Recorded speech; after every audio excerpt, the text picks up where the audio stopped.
Good evening and welcome to Tucker Carlson Tonight. Guess what's still going on? You guessed it, the impeachment trial continues this hour. The president's legal team currently speaking. We'll dip in live if anything newsworthy happens.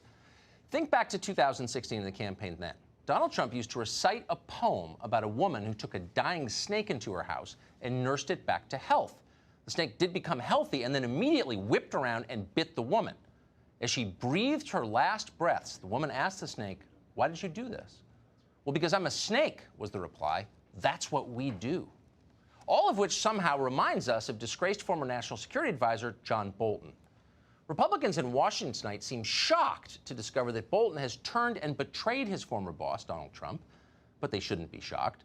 That's who John Bolton is. That's who John Bolton has always been. That's what John Bolton does. And not to brag, we called it long ago. Yesterday, the New York Times reported that Bolton's new book contains sections designed to help the Democratic case for impeachment. Bolton accuses the president of delaying military aid to Ukraine in order to pressure its government into investigating Hunter Biden. Again, people in Washington seem stunned by this, or claim to be. If Bolton disliked Trump so much, they wonder, why did he join the administration? Well, the answer is simple. Bolton wanted war with Iran. He's always wanted war with Iran. He's obsessed with it.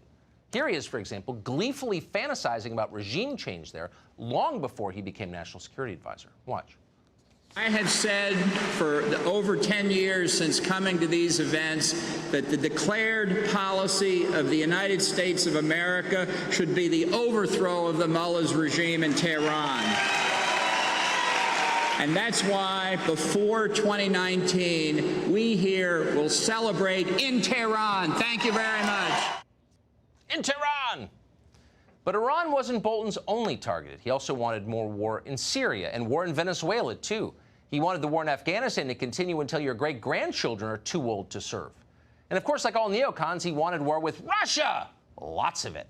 In 2016, Bolton cited Russia as one of America's greatest threats. Can you imagine? But not China. For Bolton, every conflict was the final test of America's resolve and a chance to use overwhelming military force. Maybe because he never served in the military himself, Bolton genuinely, passionately loved war. In the end, of course, he didn't get it. Trump blocked him at the brink of more than one conflict. Bolton finally left in well-deserved humiliation.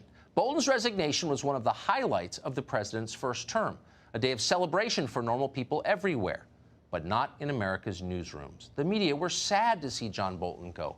They love wars. Wars mean they get to move tanks around on a screen and talk about weapon systems. And so suddenly, for the first time, they love John Bolton. What a hero he was. Bolton is something different. He's one of them. And he's not prone to just lying. And you have to give him the benefit of the doubt on credibility because this president deserves zero. It did feel like we were marking time and this was becoming a planned acquittal. Right. And yet we have a Perry Mason moment. Who are you going to believe, Donald Trump or John Bolton? You could believe probably a dead frog more than you could believe Donald Trump at this point. John Bolton is a lot of things, but able to be painted as the deep state actor is not one of them. So good luck with that. Republicans can now exhale and acknowledge that the earth is round, that Donald Trump is indeed corrupt. They can rely on a man who is the Republican version of Justice Scalia in foreign policy circles, a conservative's conservative. A conservative's conservative, says a liberal. In fact, the only thing John Bolton helped conserve over the past 20 years is Raytheon's stock price. He did a good job there.